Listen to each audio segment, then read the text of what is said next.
butterfly effect. You sit down to enjoy a snack, and somehow a pig ends up eating it instead. It all begins with an untouched plate holding just an orange. Someone was clearly in the middle of a meal and then left. That moment of pause is the spark for a full-blown chain reaction.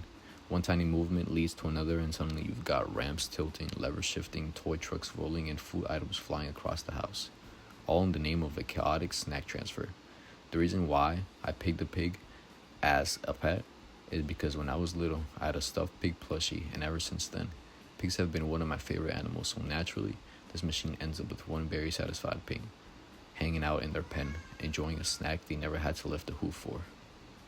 The orange rolls off a wedge of cheese and drops into a pulley system, which yanks a boot and pulls up a ramp that lets the toy truck loose, sending it down to hit a button on a lazy Susan.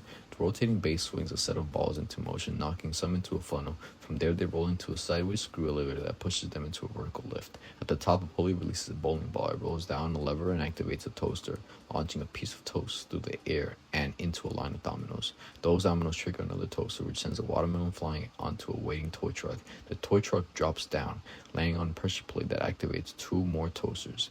They launch a pancake through the air and into another domino sequence. The final domino path is designed with a spiral pattern, a fun reference to a pig's curly tail, and it activates a toy truck. The truck sets off a pulley holding a watermelon. The weight releases a skateboard balance on a lever, which then triggers one last toaster. That toaster launches a tomato slice into a bowling pin, knocking it over, sending an orange rolling down a final ramp. It climbs into a screw lift, rises up, funnels forward, and finally drops it right into the pig's pen. The biggest challenge I faced was in building the machine. It was trying to capture it correctly. Once the simulation was done, I spent days researching how to bake the perfect simulation in Unreal Engine so I could pair it with the best camera path. But every time I ran the simulation, I got slightly different results. I tried every method to bake it and record it cleanly in the engine, but nothing worked quite right.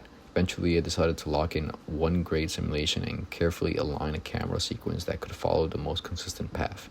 It isn't perfect, but it represents everything I've learned during this externship.